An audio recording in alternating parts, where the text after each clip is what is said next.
Good evening, students. Welcome to Shoaib Masood Tutorials, Aligarh's #1 commerce channel, and you are watching English Grammar Series. Today, it's our fourth lecture in the series, which is going to be about adjectives.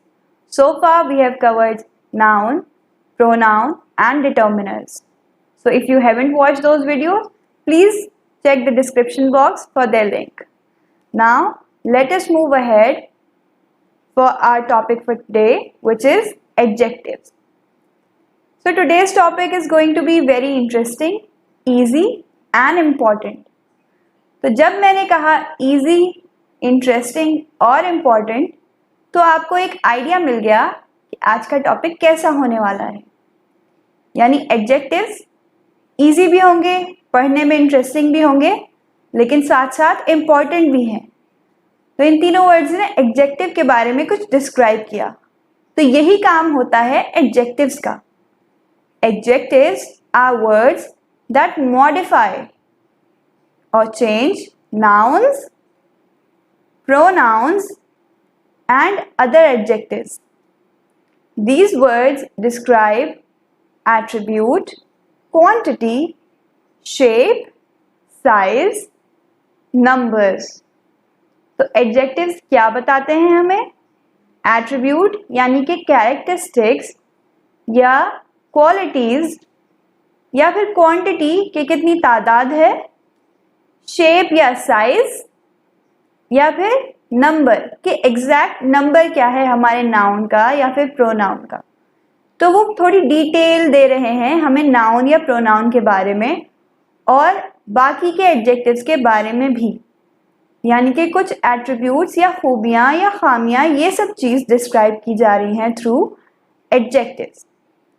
तो अब इसके कुछ example देखते हैं sentences में. तो पहला sentence है सीमा इज एन इंटेलिजेंट गर्ल. तो जब ये बात कही जाती है कि सीमा इज एन इंटेलिजेंट गर्ल, यानी सीमा के बारे में एक क्वालिटी डिस्क्राइब की जा रही है जो कि है इंटेलिजेंट.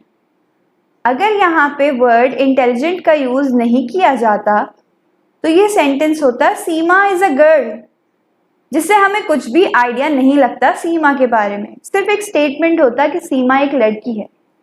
लेकिन जब वर्ड इंटेलिजेंट का यूज हुआ तो हमें सीमा का एक एट्रीब्यूट या उसकी कोई खूबी पता चली कि सीमा इंटेलिजेंट लड़की है. तो यहाँ पे एडजेक्टिव ने थोड़ा नाउन को मॉडिफाई कर दिया. यहाँ पे नाउन क्या है? यहाँ पे नाउन है गर्ल. गर्ल यहाँ पे नाउन है और उस नाउन को एडजेक्टिव ने थोड़ा डिफाइन या डिस्क्राइब कर दिया. तो अब हम एक और एग्जाम्पल देखते हैं जो कि है आई हैव सम मनी, यानी मेरे पास कुछ पैसे हैं. तो यहाँ जो वर्ड लिखा है सम, वो बता रहा है कि कुछ पैसे हैं. अगर यहाँ पे सम नहीं लगा होता तो ये सेंटेंस होता आई हैव मनी, यानी मेरे पास पैसे हैं. तो हमें ये पता नहीं चलता कि थोड़े हैं या ज़्यादा हैं, लेकिन जब यहाँ सम का यूज़ हुआ है तो पता चल गया कि कुछ पैसे हैं. तो यहाँ पे सम एज एन एडजेक्टिव वर्क कर रहा है. थर्ड एग्जाम्पल देखते हैं. It was a long yet exciting journey, यानी कि सफ़र लंबा था लेकिन एक्साइटिंग था, मज़ा आया. तो आप देखिए कि इस सेंटेंस में दो बातें डिस्क्राइब करी गई हैं. किस चीज़ के बारे में? जर्नी के बारे में. जर्नी यहाँ पे नाउन है और जर्नी के बारे में दो बातें बताई गई. एक ये कि जर्नी लॉन्ग थी, यानी सफ़र लंबा था, और दूसरी बात कि सफ़र एक्साइटिंग था. तो ये डिटेल जर्नी के बारे में कौन से वर्ड ने ऐड करी? एडजेक्टिव्स ने, जो कि हैं लॉन्ग और एक्साइटिंग. तो ये तो हो गया एडजेक्टिव की डेफिनेशन और उसके कुछ एग्जाम्पल्स. अब आते हैं और उसकी कुछ टाइप्स पे. तो क्या क्या टाइप्स होती हैं एडजेक्टिव्स की, एक बार देखते हैं. Descriptive adjectives, proper adjectives, quantitative adjectives, possessive adjectives, adjectives of number, distributive adjectives, demonstrative adjectives, interrogative adjectives, exclamatory adjectives and emphasizing adjectives। तो ये हैं adjectives के कुछ types और अब इनके बारे में थोड़ा डिटेल में पढ़ते हैं। तो पहला पार्ट है descriptive adjective। तो क्या होते हैं descriptive adjective? जैसे कि हमें नाम से पता चल रहा है descriptive यानी कि कोई डिस्क्रिप्शन दिया जा रहा है, यानी कुछ डिस्क्राइब किया जा रहा है। किसके बारे में? नाउन या फिर प्रोनाउन के बारे में या फिर दूसरे ही एडजेक्टिव्स के बारे में कुछ डिस्क्राइब किया जा रहा है, डिस्क्रिप्शन या डिटेल दी जा रही है।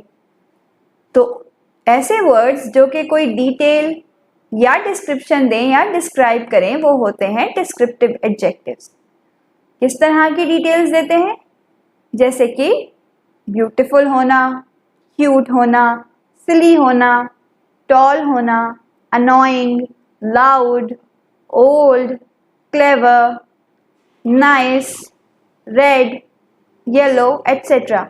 यानी हमारे नाउन या प्रोनाउन के बारे में कुछ भी डिस्क्राइब कर रहे हैं, कोई भी डिटेल दे रहे हैं, तो इस तरह के वर्ड होंगे descriptive adjectives. Descriptive adjectives are words that add information add कर रहे हैं, and qualities to the words they are modifying। Jin words को वो modify कर रहे हैं उनमें वो कुछ information add कर रहे हैं और कुछ qualities add कर रहे हैं। और वो words कौन से होते हैं? वो words होंगे noun या pronoun या दूसरे adjectives। उन words के साथ जब descriptive adjectives आएंगे तो वो उनकी quality डिस्क्राइब करेंगे और उनके बारे में एक्स्ट्रा इंफॉर्मेशन देंगे।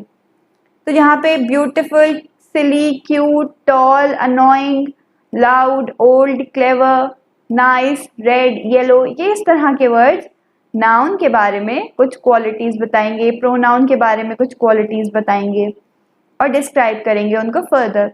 तो यहाँ पे देखिए रेड, येलो यानी कि कलर्स भी, जब कलर्स की बात होगी तो वो भी डिस्क्रिप्टिव एडजेक्टिव में आएंगे। जैसे कि आपके कपड़ों का कलर, जैसे कि मैं कहूँ कि I like the red dress you are wearing, यानी जो तुमने लाल कपड़े पहने हैं वो मुझे पसंद है। तो यहाँ लाल वर्ड से या रेड वर्ड से डिस्क्राइब किया जा रहा है कपड़ों को, फर्दर इंफॉर्मेशन दी जा रही है, खाली ड्रेस नहीं बोला जा रहा। तो ये होता है डिस्क्रिप्टिव एडजेक्टिव का यूज। अब सेंटेंसेस और देखते हैं डिस्क्रिप्टिव एडजेक्टिव के बारे में।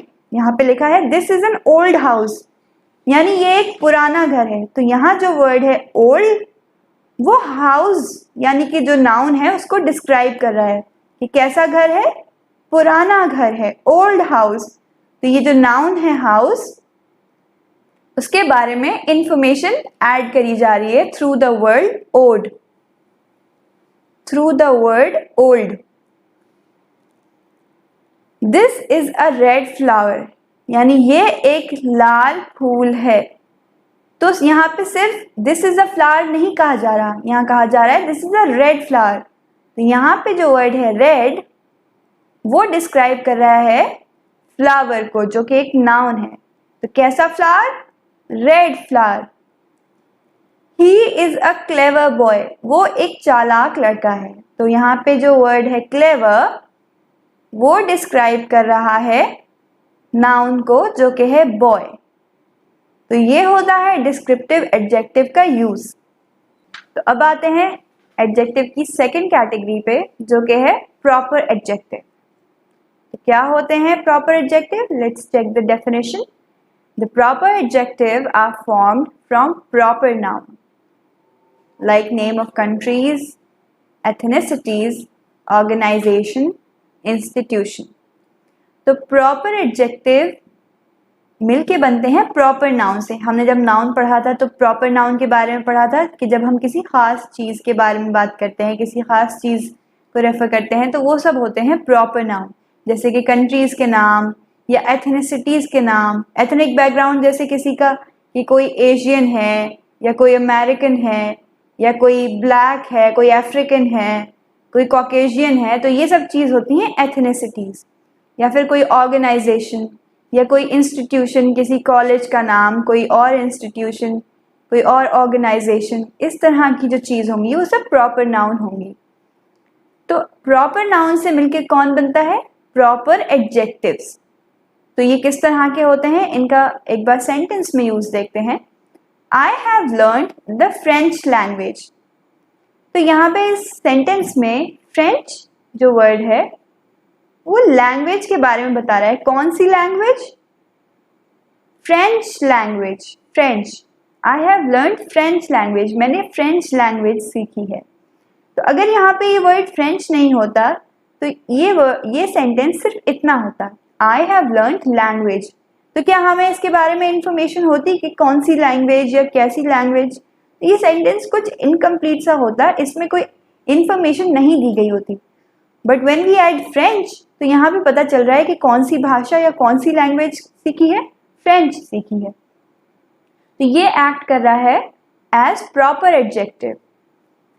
ही इज एन अमेरिकन इंडस्ट्रियलिस्ट, यानी वो एक अमेरिकन इंडस्ट्रियलिस्ट है। तो यहाँ पे जो वर्ड है अमेरिकन, ये बता रहा है कौन सी कंट्री को बिलोंग करता है इंडस्ट्रियलिस्ट? अमेरिकन कंट्री को। तो ये इंडस्ट्रियलिस्ट के बारे में एक्स्ट्रा इंफॉर्मेशन दी जा रही है थ्रू द वर्ड अमेरिकन। तो अमेरिकन यहाँ पे प्रॉपर एडजेक्टिव की तरह वर्क कर रहा है। थर्ड एग्जाम्पल देखते हैं। The participant of the play worn Shakespearean costumes. तो जो प्ले के पार्टिसिपेंट्स थे उन्होंने कैसे कॉस्ट्यूम पहने? शेक्सपियरियन। यहाँ पे जो वर्ड है शेक्सपियरियन, तो वो कॉस्ट्यूम के बारे में डिस्क्राइब कर रहा है, यानी उस एरा के कॉस्ट्यूम पहने जो कि शेक्सपियर के ज़माने में होते थे या शेक्सपियर के प्ले में डिस्क्राइब होते थे। तो उस तरह के कॉस्ट्यूम्स पार्टिसिपेंट्स ने पहने, यानी कोई भी कॉस्ट्यूम्स नहीं पहने, शेक्सपियरियन कॉस्ट्यूम्स पहने। तो यहाँ पे एक्स्ट्रा इंफॉर्मेशन दी गई कॉस्ट्यूम वर्ड के बारे में, जो कि एक नाउन है। किस वर्ड के थ्रू दी गई? शेक्सपियरियन वर्ड के थ्रू दी गई। तो यहाँ पे ये word as a proper adjective work कर रहा है। तो ये फंक्शन होता है प्रॉपर एडजेक्टिव का। नेक्स्ट कैटेगरी है क्वांटिटेटिव एडजेक्टिव्स। तो कौन से होते हैं क्वांटिटेटिव एडजेक्टिव्स?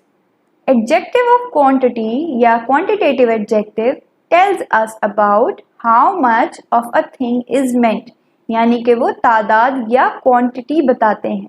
ऐसे वर्ड्स जो कि किसी भी नाउन की या प्रोनाउन की तादाद या फिर क्वांटिटी बताएं, एक अंदाज़ा बताएं, नॉट द एग्जैक्ट अमाउंट, सिर्फ एक अंदाज़ा। और वो कैसे वर्ड्स होंगे? जैसे कि ऑल यानी कि सब, नो यानी कि बिल्कुल नहीं, मैनी यानी कि काफ़ी सारे, सम यानी कि कुछ, एनी यानी कि कोई, सर्टेन यानी कि कुछ, सेवरल यानी कि थोड़े, मच यानी ज़्यादा, लिटिल यानी थोड़ा, इनफ यानी कि काफ़ी, नन यानी कि बिल्कुल भी नहीं, होल यानी कि सारा, सफिशिएंट यानी कि इनफ या काफ़ी, एटसेट्रा। इस तरह के वर्ड्स हमें नाउन या प्रोनाउन के बारे में इंफॉर्मेशन देंगे कि वो क्वांटिटी में कितने हैं, लेकिन ये सिर्फ एक अंदाज़ा होगा, एग्जैक्ट नंबर नहीं होगा। तो एग्जाम्पल देखते हैं इसका। We ate so much rice yesterday. तो यहाँ पे कह रहे हैं कि हमने कल बहुत सारे चावल खाए।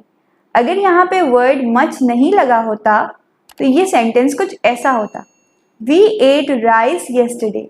लेकिन यहाँ पे जब लिख दिया मच तो इससे इंफॉर्मेशन मिल रही है कि हमने बहुत सारे चावल खाए मच के थ्रू।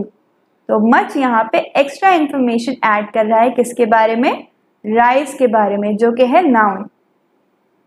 तो एक क्वांटिटी बता रहा है, अंदाज़ा हो जाएगा ये पढ़ के कि कुछ चावल खाए या ज़्यादा चावल खाए या कम चावल खाए, लेकिन यहाँ पे लिखा है मच, तो ज़्यादा चावल खाए।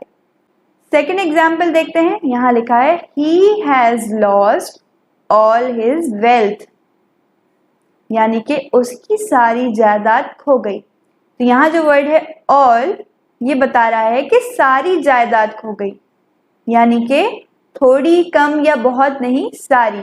तो ऑल के थ्रू हमें पता चल रहा है। अगर यहाँ पे ऑल नहीं होता और लिखा होता he has lost his wealth, तो हमें ये नहीं पता चलता कि कितनी उसकी जायदाद खोई, थोड़ी या बहुत या ज़्यादा। इस बारे में यहाँ पे वर्ड ऑल हमें बता रहा है कि उसकी सारी वेल्थ खो गई। अब थर्ड एग्जाम्पल देखते हैं, she did not eat any cupcakes, यानी उसने कोई कपकेक नहीं खाए। तो यहाँ पे जो वर्ड है एनी, ये हमें हेल्प कर रहा है बताने में कि उसने कोई कपकेक नहीं खाए। तो ये होता है यूजेज क्वांटिटेटिव एडजेक्टिव्स का। नेक्स्ट कैटेगरी है एडजेक्टिव ऑफ नंबर। तो क्या फंक्शन होता है इनका, एक बार डेफिनेशन पढ़ते हैं। They indicate how many person और थिंग्स आर मेंट और in what order do they stand. तो क्या काम है इनका कि ये बताते हैं कि हमारा जो नाउन है या जिस चीज़ के बारे में हम बात कर रहे हैं, यानी कि थिंग्स आर मेंट, जिनके बारे में हम बात कर रहे हैं वो कितने हैं, हाउ मैनी, यानी कि एग्जैक्ट नंबर का पता चलेगा हमें। Contrary to the previous category जिसमें था कि हमें सिर्फ एक अंदाज़ा लग रहा था नाउन के बारे में, यहाँ पे एग्जैक्ट नंबर का पता चलेगा और ये भी पता चलेगा कि वो किस ऑर्डर में स्टैंड करते हैं। जैसे कि यहाँ फर्स्ट और सेकंड लिखा है, तो ऐसे वर्ड हमें ऑर्डर बताते हैं। तो एडजेक्टिव ऑफ नंबर के क्या एग्जाम्पल है, जो भी काउंटिंग्स होती हैं, यानी कि 1 2 3 जो भी हमारे नंबर होते हैं वो सब एडजेक्टिव ऑफ नंबर का पार्ट होंगे, 1 2 3 एंड सो ऑन। और ऐसे वर्ड्स जैसे कि first, second, third and so on, जो कि ऑर्डर बता रहे हैं, यानी एक के बाद दूसरी कौन सी चीज़ आएगी, उसके बाद कौन सी चीज़ आएगी, ऑर्डर बताने वाले वर्ड। और वर्ड्स जैसे लास्ट यानी कि आखिरी, नेक्स्ट यानी कि अगला, सम यानी कि कोई, नो यानी कि कोई भी नहीं, ऑल यानी सब, नन यानी कोई नहीं, मैनी यानी कि बहुत सारे। तो ये सब भी आएंगे एडजेक्टिव ऑफ नंबर में। ये प्रीवियस कैटेगरी का पार्ट भी थे, लेकिन ये एडजेक्टिव ऑफ नंबर का पार्ट भी है।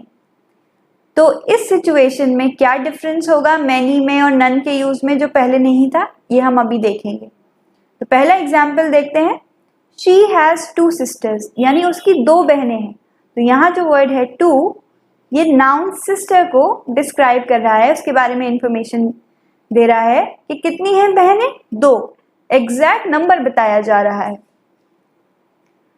सेकेंड एग्जाम्पल में Arun came second in the race. तो यहाँ पे ऑर्डर डिस्क्राइब किया जा रहा है कि अरुण रेस में सेकंड आया। तो ये वर्ड जो है सेकंड, उससे ये पता चला कि अरुण रेस में सेकंड आया। तो यहाँ पे ये एडजेक्टिव ऑफ नंबर की तरह यूज हो रहा है। अच्छा, थर्ड एग्जाम्पल जो थोड़ा सा डिफरेंट है वो देखते हैं। There are many chairs in the class, यानी क्लास में बहुत सारी कुर्सियां हैं। तो यहाँ पे जब वर्ड यूज होगा मैनी और वो यूज हो रहा है किसके लिए, चेयर्स के लिए, तो यहाँ पे चेयर्स को हम काउंट भी कर सकते हैं। तो इसलिए यहाँ पे मैनी का जो इस्तेमाल है वो एडजेक्टिव ऑफ क्वांटिटी से डिफरेंट है। वहाँ पे जब हम मैनी का यूज करते हैं तो वहाँ पे हम ऐसी चीज़ों के लिए यूज करते हैं जो कि अनकाउंटेबल नाउन है, यानी आप सिर्फ उनके बारे में अंदाजा ही लगा सकते हैं।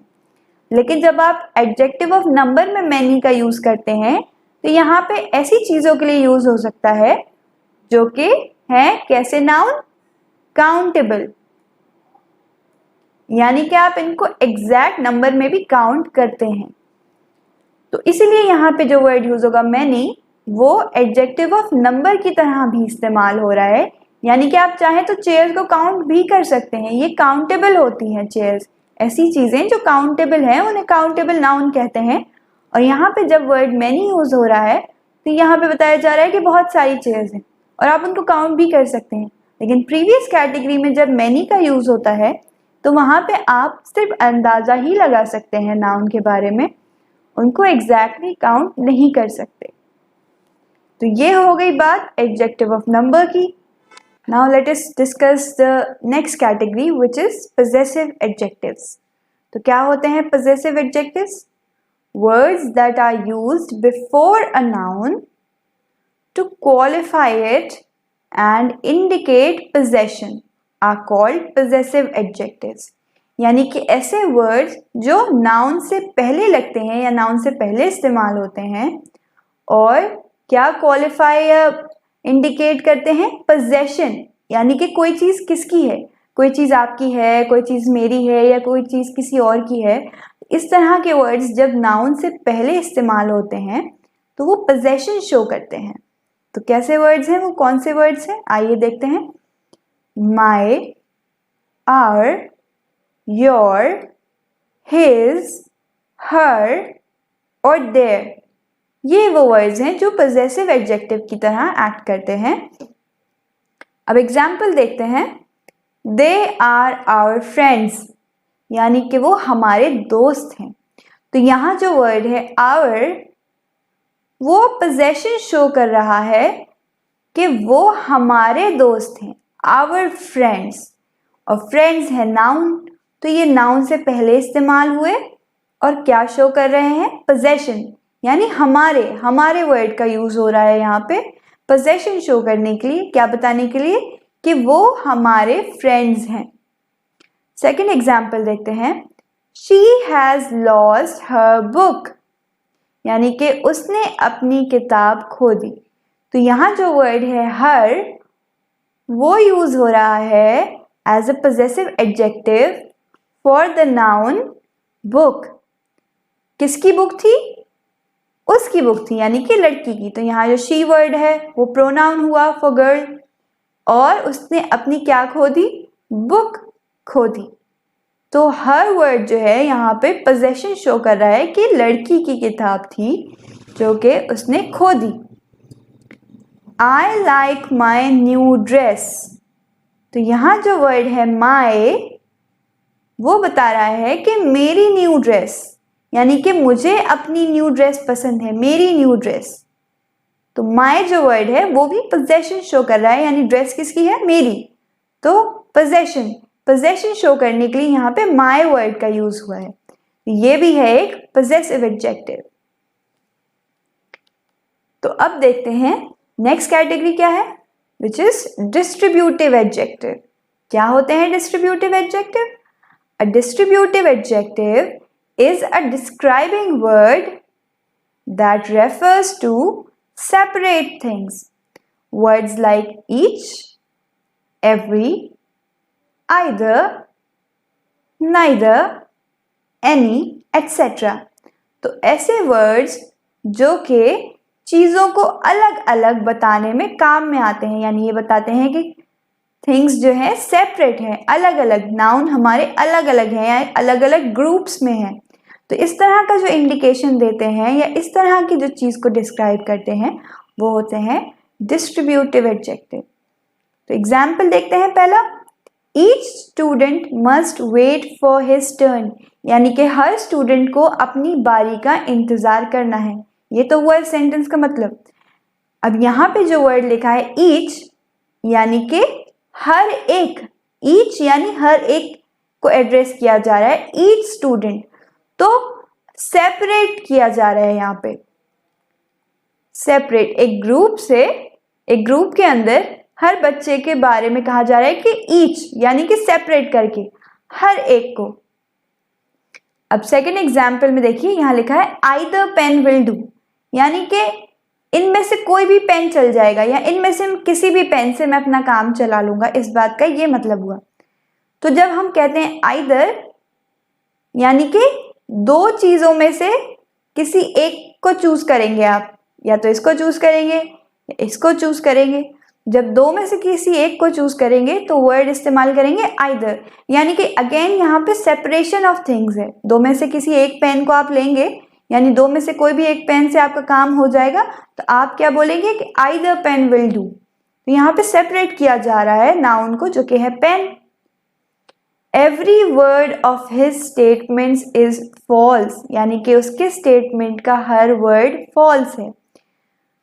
तो यहाँ पे जो लिखा है every, इसका मतलब है हर एक वर्ड। तो अगेन वर्ड का पूरा ग्रुप होगा स्टेटमेंट में, तो उस ग्रुप को यहाँ रेफर किया जा रहा है, तो उसका हर एक वर्ड फॉल्स है। every यानी कि सारे वर्ड्स उसके फॉल्स हैं। तो अगेन यहाँ पे जो है एक कैटेगरी में डिस्ट्रीब्यूटेड है, यानी कि स्टेटमेंट की बात हो रही है। स्टेटमेंट में बहुत सारे वर्ड्स होंगे, उन सब वर्ड्स की बात हो रही है कि हर एक वर्ड गलत है।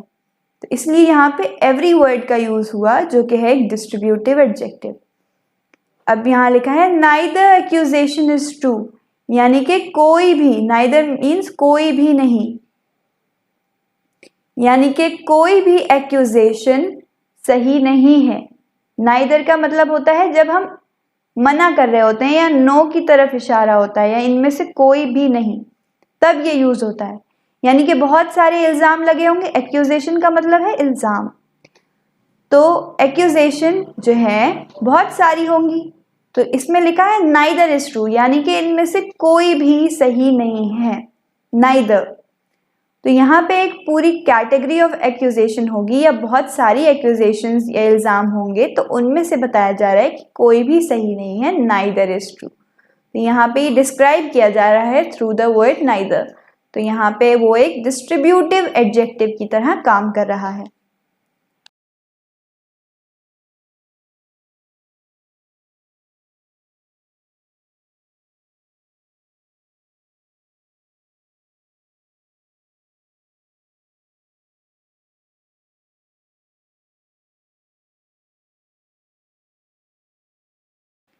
नेक्स्ट कैटेगरी है डेमोन्स्ट्रेटिव एडजेक्टिव, यानी कि कुछ चीज डिस्क्राइब और डेमोन्स्ट्रेट की जा रही है।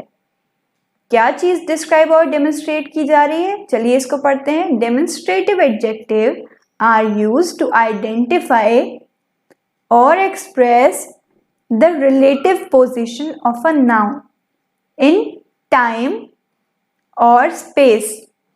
Some common demonstrative adjectives are this, that, these, those, such, etc. तो ऐसे वर्ड्स जो कि क्या बताएं या क्या आइडेंटिफाई कराएं कि नाउन की पोजीशन क्या है, यानी नाउन जो है जिसकी इसके बारे में बात हो रही है, यानी कि आपका सब्जेक्ट वो आपसे दूर है या पास, इस चीज को बोलेंगे रिलेटिव पोजीशन। यानी आप जहां हैं उससे आपका नाउन या आपका सब्जेक्ट कितना दूर है या कितना पास है, वो हुई आपकी रिलेटिव पोजीशन, नाउन की रिलेटिव पोजीशन, कि आप जहां हैं वहां से आपका नाउन का डिस्टेंस क्या है। ये बात हमें डेमोन्स्ट्रेटिव एडजेक्टिव बताएगा। ये भी बताएगा कि दूर है या पास है, ये भी बताएगा कि टाइम स्पेस में वो कितना है, क्योंकि अगर कोई चीज दूर होगी तो जाहिर है कि वो आपके करीब नहीं होगी, टाइम में भी आपसे दूर होगी वो। तो ये चीज डिस्क्राइब की जाएंगी words this, that, these, those, such के थ्रू।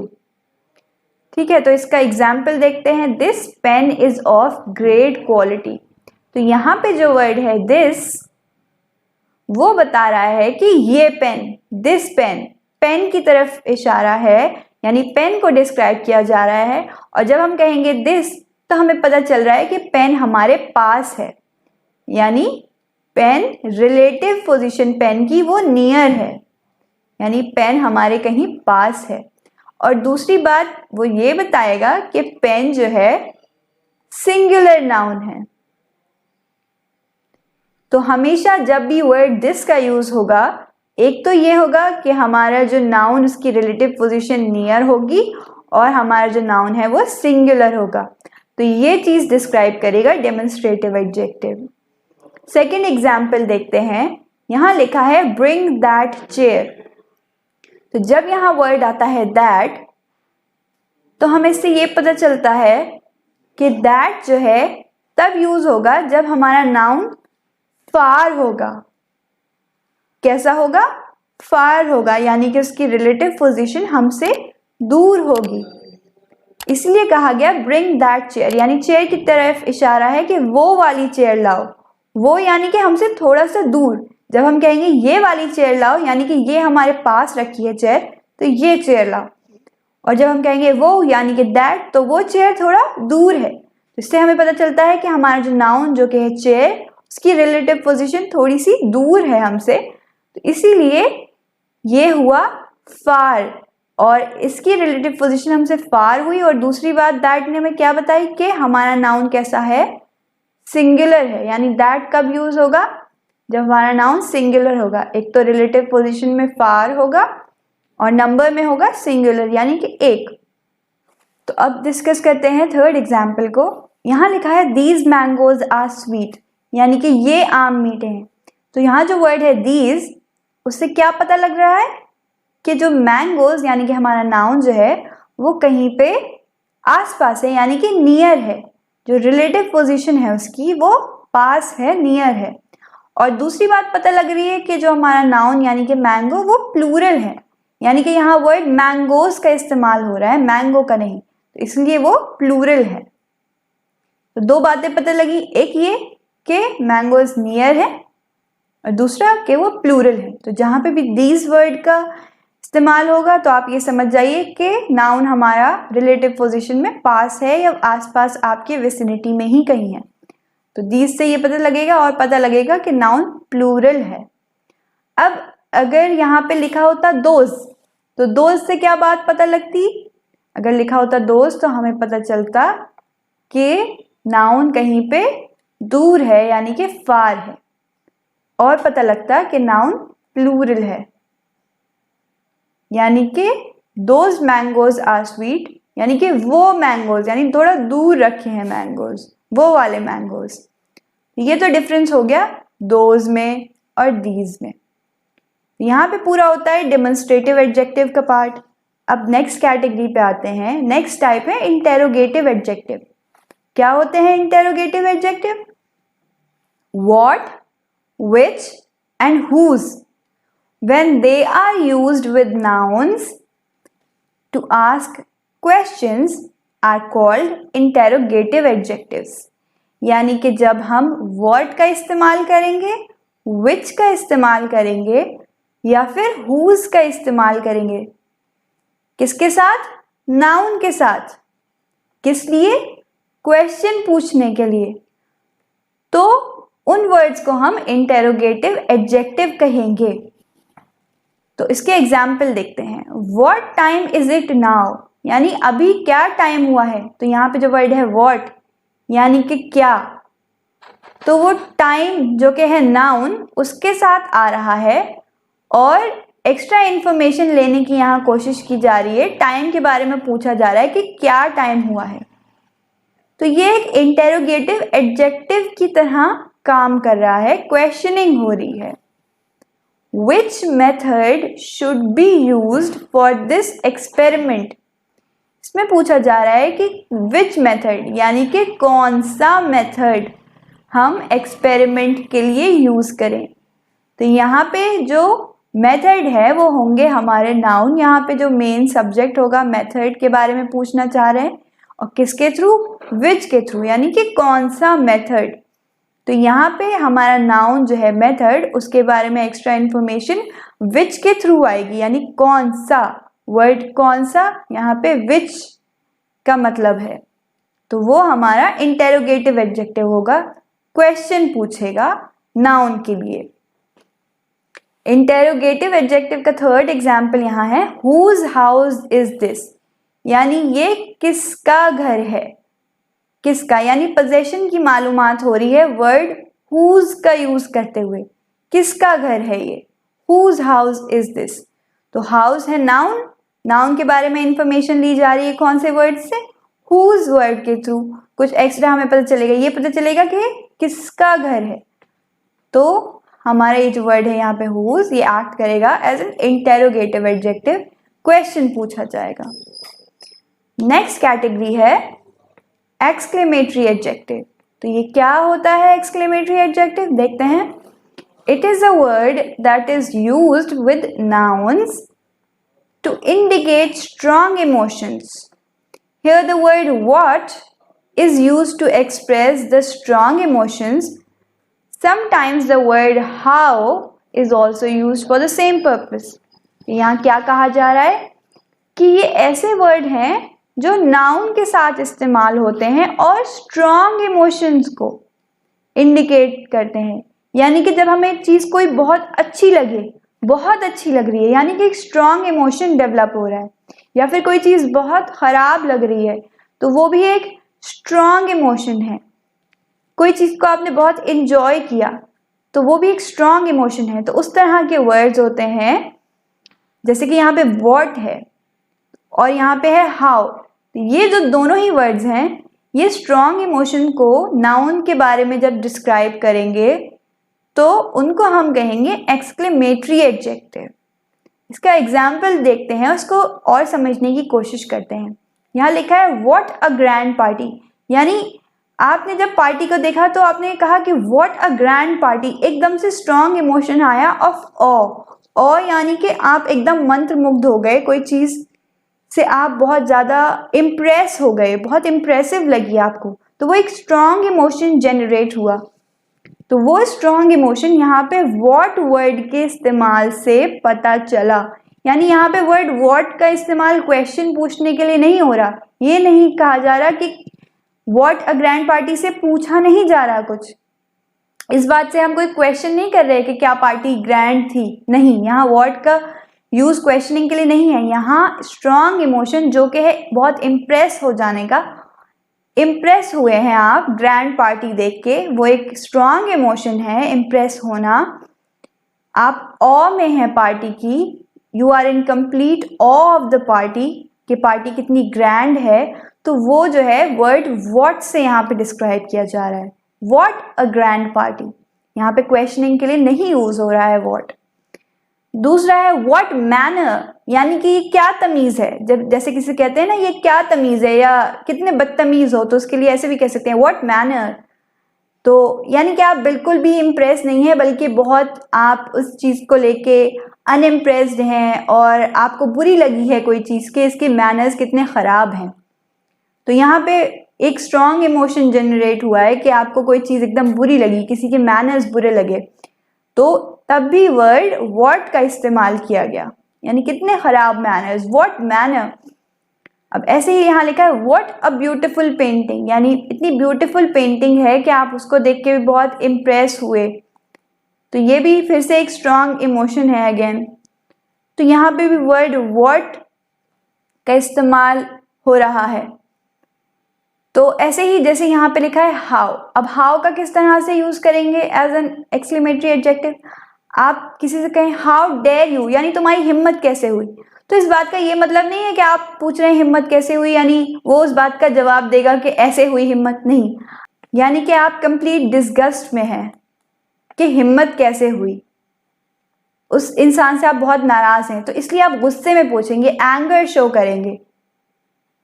तो जब हम कहेंगे हाउ डेयर यू, तो यहाँ पे हाउ वर्ड जो है वो यूज होगा एज एन एक्सक्लेमेटरी एडजेक्टिव, ना कि क्वेश्चनिंग के लिए। तो ये होते हैं एक्सक्लेमेटरी एडजेक्टिव जो स्ट्रॉन्ग इमोशंस को इंडिकेट करते हैं। हमारा जो नेक्स्ट कैटेगरी यहाँ पे है एडजेक्टिव की, वो है एम्फसाइजिंग एडजेक्टिव। तो यहाँ जो वर्ड है एम्फसाइजिंग एडजेक्टिव, यानी किसी चीज पे स्ट्रेस दिया जा रहा है या फिर एम्फेसिस दिया जा रहा है, यानी जोर दिया जा रहा है, जोर देने की कोशिश हुई है। तो यहाँ क्या लिखा है, these are the words that lay stress on the proceeding noun, यानी सेंटेंस में आगे आने वाले नाउन पे ये स्ट्रेस देते हैं या जोर डालते हैं या एक्स्ट्रा उनके बारे में बताते हैं। The word own and very are used as emphasising adjectives. तो इस कैटेगरी का पार्ट सिर्फ यही दो वर्ड्स हैं जो कि नाउन पे स्ट्रेस देते हैं, एम्फेसिस देते हैं। अब यहाँ एग्जाम्पल लिखा है, I saw the accident with my own eyes, यानी मैंने एक्सीडेंट को अपनी खुद की आंखों से देखा। तो यहाँ पे जब वर्ड इस्तेमाल हुआ है ओन आईज, तो यहाँ पे आईज जो कि है नाउन, उसकी तरफ इशारा है ओन आईज। तो देखिए अगर ये बात यहाँ पे ओन के बिना कही जाती तो सिर्फ इतनी होती, आई सॉ द एक्सीडेंट, उससे भी ये बात समझ आ जाती कि मैंने एक्सीडेंट देखा। अब आपको ये कहने की तो ज़रूरत नहीं थी कि मैंने खुद अपनी आंखों से देखा। लेकिन जब आप कभी एक्स्ट्रा किसी बात पे स्ट्रेस ले करना चाहते हैं, कोई इतनी इम्पॉर्टेंट बात होती है जिस पे स्ट्रेस ले करना ज़रूरी होता है, जिस पे जोर डालना ज़रूरी होता है, तो उस तरह का आप वर्ड यूज़ करते हैं। जैसे कि यहाँ ओन का इस्तेमाल किया गया कि I saw the accident with my own eyes, यानी मैंने अपनी खुद की आंखों से देखा। ऐसे नहीं बोला खाली कि आई सॉ द एक्सीडेंट, उससे भी बात समझ आ जाती, लेकिन स्ट्रेस डालना था इस बात पे कि मैंने एक्सीडेंट खुद ही देखा है, मैं वहां पे था। तो ये ओन के थ्रू बताया आपने। अब यहाँ लिखा है this is the very thing I want, यानी यही वो चीज है जो मुझे चाहिए। अब यहाँ पे जो वर्ड है वेरी, वो ये बता रहा है कि यही चीज़ चाहिए, this is the very thing, thing जो कि है नाउन, यही वो चीज़ है जो मुझे चाहिए। अब खाली अगर इस बात को ऐसे कहते this is the thing I want, तो भी समझ आ जाता कि मुझे ये चीज़ चाहिए, लेकिन नहीं, यहाँ कहा गया this is the very thing, यानी ये वही चीज़ है, this is the very thing. इतना स्ट्रेस डाला गया इस बात के ऊपर वेरी का इस्तेमाल करते हुए, तो ये जो है एम्फसाइजिंग एडजेक्टिव हुआ। तो ये होते हैं एम्फसाइजिंग एडजेक्टिव। तो अब आते हैं हमारे फाइनल सेगमेंट पे, जो कि है टुडेज वर्ड्स, यानी कि हम वोकैबुलरी सेक्शन की तरफ पहुंच गए हैं, जो हमारा लास्ट सेक्शन है। तो आज के जो हमारे वर्ड्स हैं वो हैं डिपोर्ट। ये वर्ड 2016-17 के पेपर में, बीकॉम के AMU एंट्रेंस के पेपर में पूछा गया था। इसका मीनिंग होता है to force somebody to leave the country because she has no legal right to be there, यानी कि ऐसे लोगों को किसी कंट्री से बाहर निकाल देना जिनका वहां लीगली रहने का कोई भी राइट नहीं है। यानी या तो उन्होंने वहां कोई ऐसा काम किया है इलीगल जिसकी वजह से उन्हें निकाला जा रहा है, या फिर उनके पास वीज़ा नहीं है, जो कि अगेन एक इलीगल चीज़ है। तो इस तरह की सिचुएशंस में लोगों को कंट्रीज डिपोर्ट कर देती हैं या निकाल देती हैं। तो उसके साइनोनिम होता है रेलिगेट एंड एग्जाइल, और उसका उल्टा होता है एक्सेप्ट करना या शेल्टर देना। तो यहाँ शेल्टर का जो मीनिंग है वो छांव का नहीं है, शेल्टर का यहाँ मतलब है कि आपने सहारा दिया, शेल्टर दिया, किसी को एक्सेप्ट कर लिया, यानी जैसे बेघर को शेल्टर देते हैं, तो इसी तरह से ऐसे लोगों को शेल्टर देना जो कि रेफ्यूजीज होते हैं या किसी और कंट्रीज से आए होते हैं, तो वो हो जाएगा शेल्टर। तो वो डिपोर्ट का ऑपोजिट या एंटोनिम हो जाएगा। नेक्स्ट वर्ड है फ्लाउंडर्ड। ये वर्ड आया था 2017-18 बीकॉम एंट्रेंस में AMU के पेपर में। इसका मीनिंग होता है to find it difficult to speak और act specially in an embarrassing situation. तो जब कुछ हम एम्बैरसिंग सिचुएशन में फंसे होते हैं या हम ऐसी सिचुएशन में हैं जहां हम अनकंफर्टेबल हैं, तो हमें पता नहीं चलता कि हम किस तरह से बोलें या किस तरह एक्ट करें। तो घबराहट में हम उल्टा सीधा बिहेव करते हैं या फिर जो है क्लम्जी हो जाते हैं, ठीक से चलते नहीं हैं, लड़खड़ाने वाली सिचुएशन हो जाती है या थोड़ा घबरा के बोलते हैं। तो वो जो सिचुएशन होगी वो होगी फ्लाउंडर्ड होने की। तो उसके लिए सिनोनिम है फ्लॉग, जो कि ब्रिटिश इंग्लिश में बहुत इस्तेमाल होता है, प्लॉड और ट्रज। इन दोनों का ही, इन तीनों वर्ड्स का ही मतलब है फ्लाउंडर्ड हो जाना या एम्बैरसिंग सिचुएशन में समझ ना आना कि किस तरह एक्ट किया जाए। इसका ऑपोजिट है ग्लाइड, यानी बहुत स्मूथली आप किसी भी सिचुएशन में आराम से रह सकें, या फिर किल्ड। अब थर्ड वर्ड पे आते हैं। यहां लिखा है पैरिया। पैरिया का मीनिंग होता है आउटकास्ट, यानी किसी को सोसाइटी से बाहर निकाल दिया गया है अगर, तो वो होते हैं आउटकास्ट। जैसे किसी सोसाइटी का कोई पार्ट था, उन्होंने कोई ऐसा काम किया जो सोसाइटी को पसंद नहीं, तो उनको आउटकास्ट कर दिया गया या बाहर निकाल दिया गया। तो साइनोनिम है उसके लेपर्ड या फिर कास्ट अवे, यानी बाहर निकाल दिया गया, जो कास्ट या सोसाइटी थी उससे अलग थलग कर दिया गया। उसका ऑपोजिट होगा इनसाइडर, यानी कि जो किसी सोसाइटी का अंदर का शख्स है, यानी कि वो अभी भी ग्रुप या सोसाइटी का पार्ट है, तो उसे इनसाइडर कहेंगे। फोर्थ वर्ड है रेक्लूज। रेक्लूज कौन होते हैं? A person who maintains very little contact with the society, यानी लोनली रहने वाले लोग जो कि अकेला रहना पसंद करें, उनको रेक्लूज बोलते हैं। जो ज्यादा सोसाइटी में मिंगल नहीं होते, अकेला रहना पसंद करते हैं। तो सिनोनिम है सॉलिटरी, अगेन इसका मतलब है अकेला रहने वाला, या एरमाइट। इसका ऑपोजिट होता है सोशल, यानी कि जो सोशलाइज करता है, जो सबके साथ रहना पसंद करता है, और है कॉन्विवियल, इसका भी यही मीनिंग है। फाइनल वर्ड है फीबल।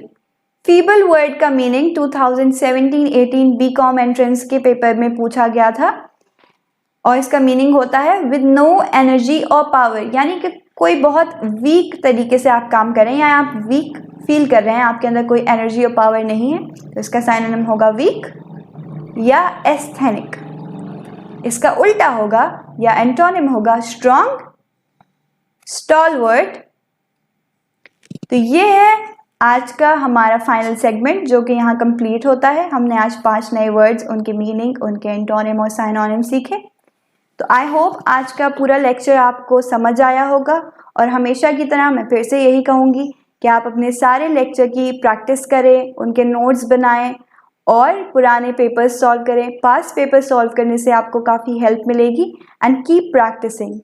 और अगर आपको ये वीडियो पसंद आई है तो प्लीज़ वीडियो को लाइक करें, अपने फ्रेंड्स के साथ शेयर करें, इस चैनल को सब्सक्राइब करें, and I will see you in the next video.